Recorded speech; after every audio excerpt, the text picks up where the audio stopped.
Hello students, good morning. તો વિદ્યાર્થી મિત્રો, આપણે જે ધોરણ 11ની અંદર ચેપ્ટર નંબર 8 કોષ જીવનનો એકમ તેના વિશે આપણે અભ્યાસ કરતા હતા. તો એની અંદર આપણે આગલા લેક્ચરની અંદર આપણે જોઈ ગયા છીએ કે પૃથ્વી ઉપર જેટલી પણ પ્રકારના સજીવો છે, એટલે કે જે પણ સજીવની વ્યાખ્યામાં આવે છે એ બધા જ સજીવ કેના બનેલા છે? તો કે કોષોના બનેલા છે. તો એ ઉપરાંત આપણે જે લાસ્ટ લેક્ચર હતો તેની અંદર આપણે એ પણ જોયું કે કોષના આધારે સજીવના બે પ્રકાર પાડ્યા હતા.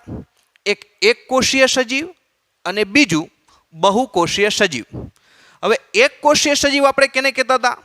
તો કે જે સજીવ માત્ર એક જ કોષનો બનેલો હોય તેને આપણે એક કોષીય સજીવ કીધો હતો, અને જે સજીવ ઘણા બધા કોષોનો બનેલો હોય તેને આપણે બહુકોષીય સજીવ તરીકે ઓળખાવ્યું હતું. તો આ ઉપરાંત વિદ્યાર્થી મિત્રો આપણે જોયું હતું કે જે બહુકોષીય સજીવ છે તેના જીવનની શરૂઆત યુગ્મનજથી થાય. યુગ્મનજનો મતલબ પણ આપણે સમજી ચૂક્યા છીએ કે યુગ્મનજ એટલે કે સજીવના જીવનનો પ્રથમ કોષ, ત્યાંથી તેની શરૂઆત થાય છે. અને એમાં ત્યારબાદ યુગ્મનજમાં કોષ વિભાજન દ્વારા કોષોની સંખ્યામાં વધારો થાય. તો કોષ વિભાજનનો મતલબ પણ આપણે સમજી ચૂક્યા છીએ. કોષ વિભાજન એટલે તો કે એકમાંથી બે કોષ બને, બેમાંથી ચાર બની જતા હતા, ચારમાંથી 8 કોષ બનતા હતા, 8માંથી 16 કોષ બનતા હતા. આમ કોષોની સંખ્યા જે ડબલ થતી હતી તેને વિદ્યાર્થી મિત્રો આપણે શું કહેતા હતા? કોષ વિભાજન. અને કોષ વિભાજન પછી આપણે જોઈ ગયા હતા કે કોષ વિભેદન થાય છે. કોષ વિભેદનનો મતલબ આપણે શું કર્યો હતો?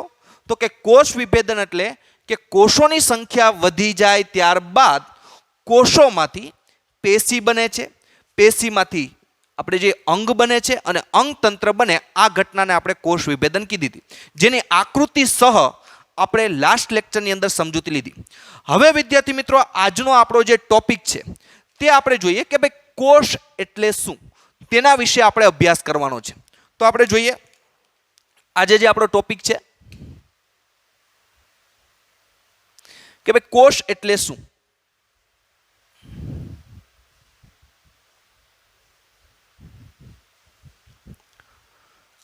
આજે આપણે શીખવાનું છે કોષ એટલે શું, મતલબ કે વોટ ઇઝ સેલ.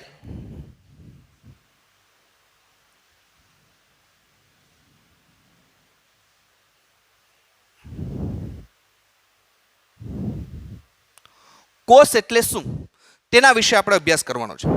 તો વિદ્યાર્થી મિત્રો, આપણે જોઈ ગયા હતા કે એક કોષીય સજીવ અને બહુકોષીય સજીવ. તો એક કોષીય સજીવ કેને કહેવાય? કે જે સજીવ માત્ર એક જ કોષનો બનેલો હોય તેને આપણે એક કોષીય સજીવ તરીકે ઓળખાવ્યો હતો. તો આપણે જોઈએ કે એક કોષીય જે સજીવ છે, આપણે અહીં લખીએ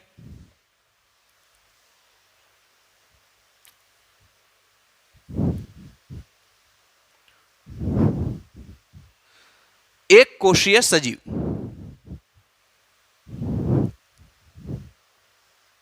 તો આ જે વિદ્યાર્થી મિત્રો એક કોષીય સજીવ છે, એ એક કોષીય સજીવ છે, તેનું આ જે સજીવ છે તે પોતાનું સ્વતંત્ર અસ્તિત્વ ધરાવે છે. એટલે કે આ સજીવ માત્ર એક જ કોષનો બનેલો છે એટલે પોતાનું સ્વતંત્ર અસ્તિત્વ ધરાવે. જેમ કે બહુકોષીય સજીવમાં શું હોય વિદ્યાર્થી મિત્રો? તો આપને ખબર જ છે કે ભાઈ મનુષ્યની અંદર કેટલા કોષોની સંખ્યા હતી? તો કે 10⁻14 જેટલા કોષો હતા. તો મતલબ કે એ સ્વતંત્ર કોષો નો કહેવાય. કોષો ભેગા થઈને શું બનાવતા હતા? પેશી બનાવતા હતા. આપણે એક્ઝામ્પલ તરીકે લઈએ તો આપણે જોઈએ કે આપણે આગલા લેક્ચરની અંદર જોઈ ગયા હતા કે જે બહુકોષીય સજીવ હોય તેમાં શું થાય? આ રીતના જે કોષો હોય, આ જે કોષો છે એ કોષો ભેગા થઈને શું બનાવતા હતા? પેશી બનાવતા હતા. તો આ કોષો ભેગા થઈને આ સંપુટ બન્યું, એને શું કહેવાય? પેશી. તો વિદ્યાર્થી મિત્રો તમે કહો જી, આ દરેક કોષ સ્વતંત્ર છે, પોતાની રીતે અલગ અસ્તિત્વ ધરાવે છે કે ભેગા થઈ ગયેલા છે? તો કે ભાઈ ભેગા થઈ ગયેલા છે. તો બહુકોષીય સજીવમાં કોષ છે એ સ્વતંત્ર હોતો નથી. એટલે કે દરેક સજીવમાં આપણે જોઈએ કે જે બહુકોષીય સજીવ છે એની અંદર આ જે કોષો છે એ પોતાનું સ્વતંત્ર અસ્તિત્વ નથી ધરાવતા, પણ કોષો ભેગા થઈને પેશી બનાવે અને પછી તે કાર્ય કરે છે. જ્યારે એક કોષીય સજીવમાં શું હોય? તો કે એક કોષીય સજીવ, આપણે એનું પણ એક્ઝામ્પલ લઈએ. દાખલા તરીકે અમીબા, એટલે આપણે આઈડિયો આવે. દાખલા તરીકે આપણે લઈએ, કયો સજીવ છે? અમીબા સજીવ. તો આ અમીબા સજીવ છે એ કેવો હતો? તો કે તેનો આકાર આપણે જાણીએ છીએ કેવો હતો? અનિયમિત આકાર. તો આવો જે આકાર ધરાવતો એને કેવો આકાર કહેવાય? અનિયમિત આકાર કહેવાય. તો આ જે અમીબા સજીવ છે તે અનિયમિત આકાર ધરાવે છે અને આ સજીવ કેટલા કોષનો બનેલો છે? તો કે ભાઈ એક જ કોષનો બનેલો છે. અને એક જ કોષનો બનેલો હોય એનો મતલબ એમ કે આ જે જેવા આકારનો સજીવ દેખાય છે, તો વિદ્યાર્થી મિત્રો અમીબા કેવા આકારનો સજીવ છે? અનિયમિત આકારનો સજીવ છે. તો એનો કોષ પણ કેવો હોય? અનિયમિત આકારનો. જેવા આકારનો તમને સજીવ દેખાય છે એવા જ આકારનો એનો કોષ હશે, કારણ કે સજીવ છે એ કેટલા કોષનો બનેલો છે? માત્ર એક જ કોષનો બનેલો છે. તો હવે તમે વિદ્યાર્થી મિત્રો જો બહુકોષીય સજીવમાં શું હતું? કોષો ભેગા થઈને કાર્ય કરતા હતા. જ્યારે એક કોષીય સજીવમાં શું છે? કોષ છે એ કેવો છે? સ્વતંત્ર છે. તો આપણે કહી શકીએ કે એક કોષીય સજીવો છે તે સ્વતંત્ર અસ્તિત્વ ધરાવે છે. તો આપણે લખી એક કોષીય સજીવ સ્વતંત્ર અસ્તિત્વ ધરાવે છે. કે દરેક જે એક કોષીય સજીવ છે તે એક કોષીય સજીવ છે કેવું અસ્તિત્વ ધરાવે છે? તો આપણે જોઈ શકીએ વિદ્યાર્થી મિત્રો અહીંયા કે કેવું અસ્તિત્વ ધરાવે છે? સ્વતંત્ર અસ્તિત્વ ધરાવે છે. તો એનો મતલબ એમ કે આ એક જ કોષ જીવનના બધા જ આવશ્યક કાર્યો કરવા માટે સક્ષમ હોય છે. તો આપણે જોઈએ અહીં લખી કે જીવનના બધા જ આવશ્યક કાર્યો કરવા માટે સક્ષમ હોય છે. જીવનના બધા જ આવશ્યક કાર્યો કરવા માટે સક્ષમ હોય છે. એટલે કે જીવનના તમામ કાર્યો કરવા માટે આ એક જ કોષ છે તે સક્ષમ હોય છે. જીવનના બધા જ કાર્યો કરવા માટે એટલે તમારે એક્ઝામ્પલ તરીકે વિદ્યાર્થી મિત્રો લેવું હોય તો લઈ શકાય. જેમ કે આપણે કહીએ કે અમીબા છે એ ખોરાક ખાશે. ખોરાક ખાય એટલે ખોરાકનું શું થાય? પાચન થાય. તો ખોરાકનું પાચન કેના દ્વારા થતું હોય? આ એક જ કોષ દ્વારા. અમીબા સજીવ છે એક કોષનો બનેલો છે. એક જ કોષ દ્વારા શું થાય? ખોરાકનું પાચન થાય. ખોરાકનું પાચન થાય એટલે ઉત્સર્ગ દ્રવ્યો બહાર આવે. ઉત્સર્ગ દ્રવ્યો એટલે કે નકામા પદાર્થો. આપણે જ્યારે ખોરાક ખાઈએ અને પાચન માર્ગ આપણો જે પાચનની ક્રિયા કરે અને આપણે જે નકામા પદાર્થનો બહાર નિકાલ કરીએ છીએ, એવી રીતે તો આ અમીબા છે એ પણ કેટલા કોષનો બનેલો છે? એક જ કોષનો બનેલો છે. તો આપણે જોઈએ કે તે પાચનની ક્રિયા પણ આ કોષ કરે. ઉત્સર્ગ દ્રવ્યો નકામા પદાર્થનો નિકાલ પણ કોણ કરશે? આ જ કોષ કરશે. તો આપણે કહી શકીએ કે એક કોષીય સજીવ છે તો પહેલી વસ્તુ શું યાદ રાખવાની?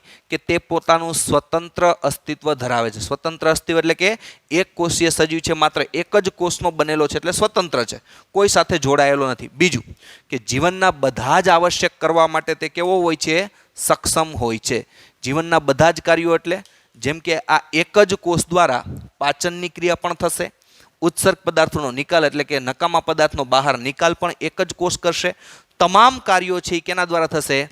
એક જ કોષ દ્વારા થતું જોવા મળે છે. તો બીજું આપણે કહી શકીએ કે કોષની સંપૂર્ણ રચના વગર કોઈ પણ સજીવ છે તે સ્વતંત્ર અસ્તિત્વ ધરાવતું નથી. આપણે જોઈએ કે કોષની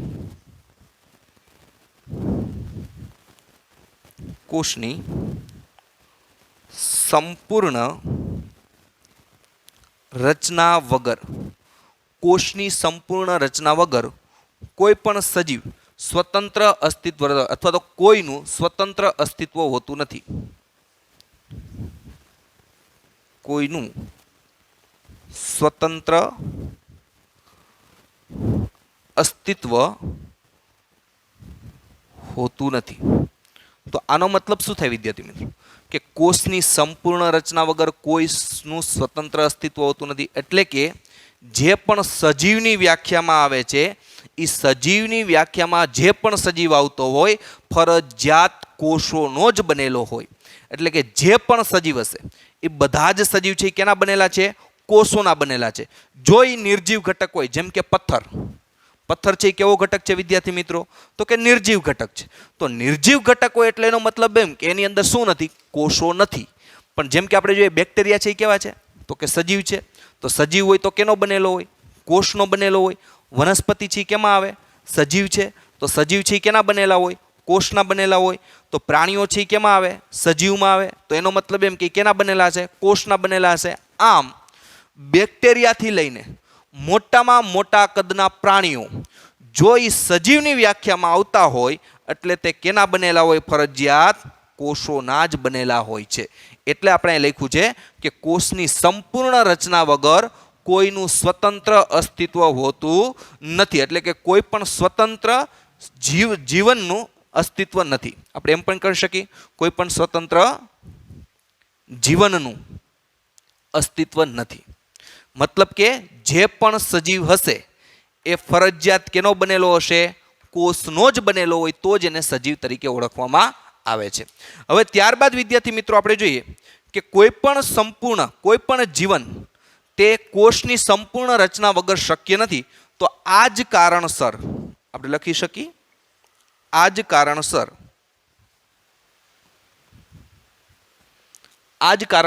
આપણે કહી શકીએ કે બધા સજીવો માટે કોષ બધા જ સજીવો માટે કોષ એ કેવો છે? તો કે રચનાત્મક અને ક્રિયાત્મક એકમ છે. આપણે જોઈએ રચનાત્મક અને ક્રિયાત્મક એકમ છે. ખાસ યાદ રાખવાનું છે કે બધા જ સજીવો માટે કોષ એ કેવો એકમ છે? આપણે નીટ માટે પણ યાદ રાખી શકીએ તો કે રચનાત્મક અને ક્રિયાત્મક એકમ છે. તો આ વસ્તુ આપણે સમજવી પડે વિદ્યાર્થી મિત્રો કે જે પણ સજીવ છે એમાં કોષ છે એને રચનાત્મક અને ક્રિયાત્મક એકમ શું કામ કહેવાય? હવે વિદ્યાર્થી મિત્રો આપણે સમજીએ. ધારો કે એક કોષીય સજીવ છે, કયો છે? અમીબા. તો અમીબાની રચના કેને કારણે થઈ? કોષને કારણે. તો કોષ એ કેવો એકમ થયો? રચનાત્મક. જેમ કે આપણે મનુષ્યનું ઉદાહરણ લઈએ તો આપણે બધા મનુષ્યની વ્યાખ્યામાં આવી તો આપણું જે શરીર છે એ બનેલું કેનું છે? આપણી જે શરીરની રચના એટલે તમે જેને સ્પષ્ટ રીતે તમે આકૃતિ જોઈ શકો, જેમ કે મારી આકૃતિ જોઈ શકો, તમારી આકૃતિ અરીસા સામે જોઈ શકો છો. તો આપણી જે શરીરની રચના છે રચના કેને કારણે થઈ? કોષોને કારણે. એટલા માટે વિદ્યાર્થી મિત્રો કોષને એ સજીવનો કેવો એકમ કીધો? રચનાત્મક એકમ કીધો. કારણ કે આપણું શરીર છે એ શરીરની રચના જ કોષને કારણે થઈ છે. એટલા માટે બધા જ સજીવો માટે કોષ છે એ કેવો એકમ કહેવાય? રચનાત્મક એકમ કહેવાય. કારણ કે તમે જે પણ સજીવનો જેવો પણ આકાર જોવો છો એ આકાર માટે આપણે કહી શકીએ કે એ સજીવની રચના તો કેને કારણે થઈ? કોષો ભેગા થઈને થઈ છે. એટલે કોષ એ સજીવનો કેવો કહેવાય? રચનાત્મક એકમ કહેવાય. હવે વિદ્યાર્થી મિત્રો આપણે જોઈએ કે ભાઈ ક્રિયાત્મક એકમ શા માટે કહેવામાં આવે? તો ક્રિયાત્મક એકમ એટલા માટે.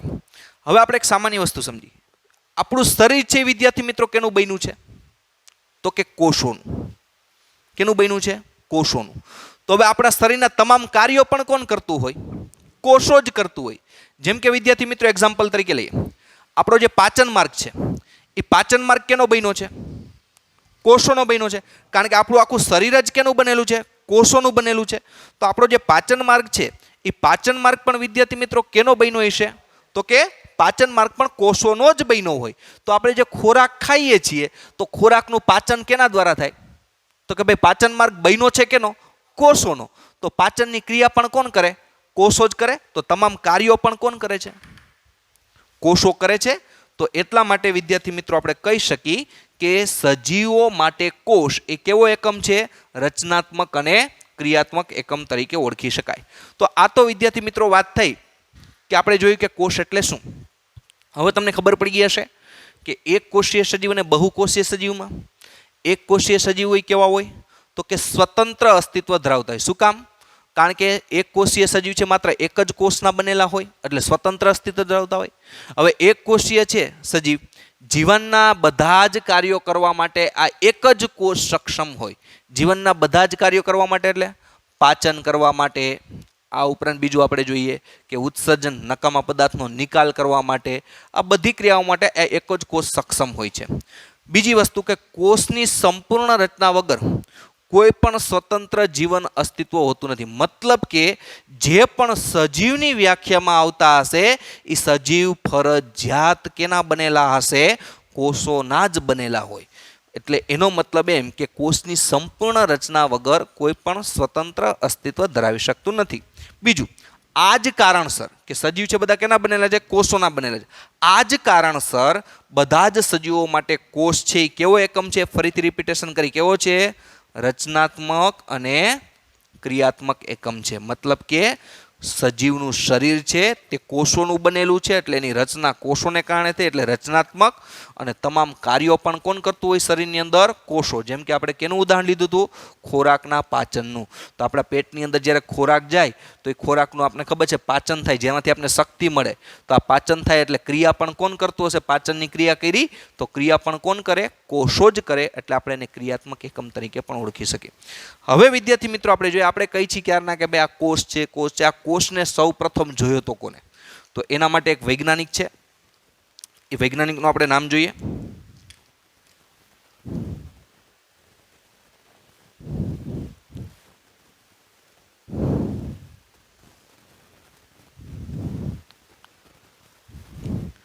એક વૈજ્ઞાનિક હતો જેનું નામ હતું એન્ટોવાન લ્યુવનહોક. એન્ટોવાન લ્યુવનહોક. ફર્સ્ટ વૈજ્ઞાનિક નામ આવ્યું છે એટલે આપણે યાદ રાખવાનું છે.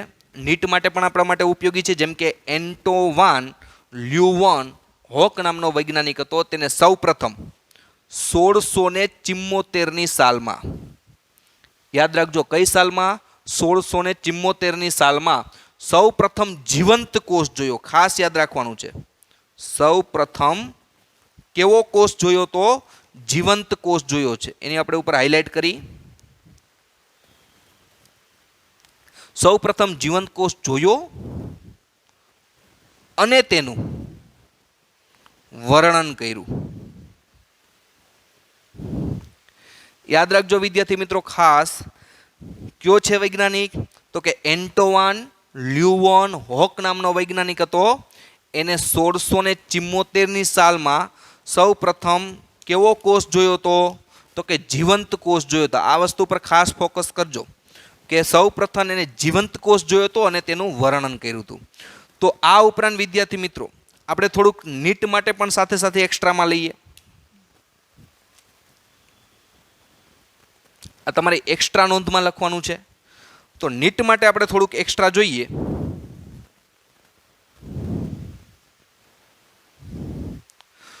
તો જ્યારે સજીવની અંદર આપણે જોયું હતું આવા ગોળ ગોળ રાઉન્ડ દેખાણા એને કોષ. તો આ કોષ કોઈ પણ વૈજ્ઞાનિકે નામ તો આપ્યું છે ને. તો એના માટે જે વૈજ્ઞાનિક હતો એનું નામ હતું રોબર્ટ હુક. કયો વૈજ્ઞાનિક હતો વિદ્યાર્થી મિત્રો? Robert Hooke. અને આ રોબર્ટ હુક નામના વૈજ્ઞાનિકે સૌ પ્રથમ 1665ની સાલમાં, કઈ સાલમાં? 1665ની સાલમાં તેને સૌ પ્રથમ કોષ એવું નામ આપ્યું. કોષ એવું નામ આપ્યું. હવે અહીંયા વિદ્યાર્થી મિત્રો ખાસ ડિફરન્ટ આપણે સમજવાનું છે. જો આપને કદાચ નીટની અંદર એવું પૂછાય કે સૌ પ્રથમ સજીવની રચના કોષોની બનેલી છે તો બરોબર છે, પણ આવી જે ગોળ ગોળ રચનાઓ એને શરીરની અંદર જોવા મળી એનું નામ કોષ એવું આપ્યું કોને? જેમ કે વિદ્યાર્થી મિત્રો આપણે જોઈએ કે આ આપણા હાથમાં પેન છે.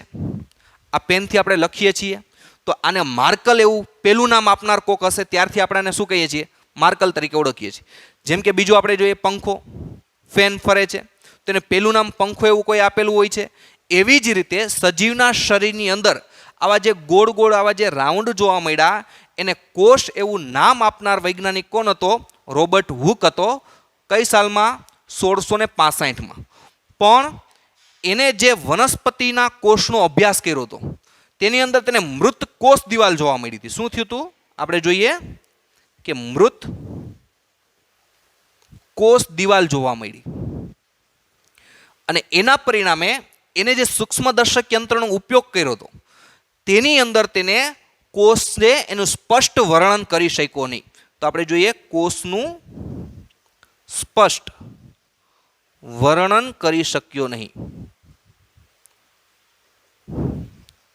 તો ખાસ અહીં નોંધવાનું છે, નીટમાં ધ્યાન રાખવાનું છે આપણે કે જો આપણે એમ પૂછાય કે સૌ પ્રથમ જીવંત કોષ કોને જોયો તો આપણે શું લખવાનું આવશે? એન્ટોવાન લ્યુવનહોક. કઈ સાલમાં? 1674 અને એને પછી એનું કોષનું વર્ણન કર્યું. પણ આપને જો કદાચ નીટમાં એમ પૂછાય કે સૌ પ્રથમ આ સજીવની અંદર આવા જે રાઉન્ડ જોવા મળે છે એને કોષ એવું નામ કેને આપ્યું, તો આપણે વિદ્યાર્થી મિત્રો રોબર્ટ હુક લખવાનું છે. અને એને જે કોષનો અભ્યાસ કર્યો હતો, જે વનસ્પતિનો અભ્યાસ કર્યો હતો, તેમાં એને મૃત કોષ દિવાલ જોઈતી, જેથી કોષનું વર્ણન તે સ્પષ્ટ રીતે કરી શક્યો ન હતો. ત્યારબાદ વિદ્યાર્થી મિત્રો બીજો એક વૈજ્ઞાનિક આવ્યો. આ બીજા એક વૈજ્ઞાનિકનું નામ હતું રોબર્ટ હુક. આપણે જોઈએ ફરીથી એક બીજો વૈજ્ઞાનિક આવ્યો.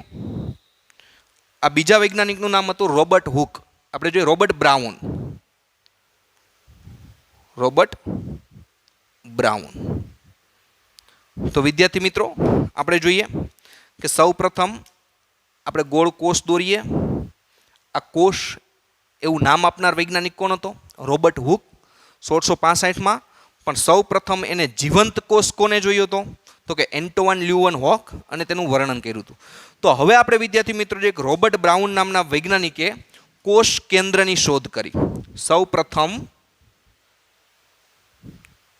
પ્રથમ કોષ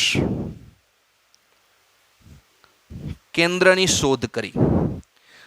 તો એનો મતલબ એમ વિદ્યાર્થી મિત્રો કે રોબર્ટ બ્રાઉન નામનો વૈજ્ઞાનિક હતો, તેને આ રીતના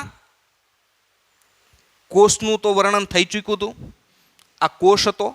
આ ઉપરાંત કોષની અંદર એને ફરીથી આવી કાંઈક રચના જોવા મળી. વચ્ચેના ભાગમાં આવી રચના જોવા મળી. હવે વિદ્યાર્થી મિત્રો જુઓ, આ કોષ છે એટલે કોષ નામ આપી દીધું. ક્યાં આવ્યું છે આ રચના? તો કે વચ્ચે આવી છે. વચ્ચેના ભાગને શું કહેવાય? કેન્દ્ર કહેવાય. એટલા માટે વિદ્યાર્થી મિત્રો રોબર્ટ બ્રાઉને એને જે વચ્ચે આ રચના જોવા મળી એનું શું નામ આપી દીધું? કોષ કેન્દ્ર એવું એને નામ આપ્યું. તો વિદ્યાર્થી મિત્રો આપણે પૂછે કે રોબર્ટ હુક નામના વૈજ્ઞાનિકે સૌ પ્રથમ કોષ એવું નામ આપ્યું, પણ એને જે કોષનો અભ્યાસ કર્યો હતો તેની કોષ દિવાલ મૃત હતી. પરિણામે કોષનું સ્પષ્ટ વર્ણન નથી. પરિણામે 1674માં એન્ટોવાન લ્યુવન હોક નામના વૈજ્ઞાનિકે સૌ પ્રથમ જીવંત કોષ જોયો અને તેનું વર્ણન કર્યું. પણ વિદ્યાર્થી મિત્રો આપણે કહીએ કે કોષની અંદર પણ ફરીથી એક આવી ગોળ ગોળ રચના જોવા મળી, જેનું નામ રોબર્ટ બ્રાઉન નામના વૈજ્ઞાનિકે શું આપી દીધું? કોષ કેન્દ્રનું નામ આપ્યું. તો આપણે પૂછે વિદ્યાર્થી મિત્રો કે કોષ કેન્દ્રની શોધ કોને કરી? તો આપણે લખશું રોબર્ટ બ્રાઉન. પણ આપને પૂછશે કે આ કોષ એવું નામ કોને આપ્યું? આપણે બે કલર સરખા રાખીએ એટલે આપણે આઈડિયો આવે. આ કોષ એવું નામ કેને આપ્યું? તો કોણ આપશે? Robert Hooke. પણ આ જીવંત કોષને પહેલી વાર કોને જોયો? તો એન્ટોવાન લ્યુ, અને તેનું શું કર્યું હતું?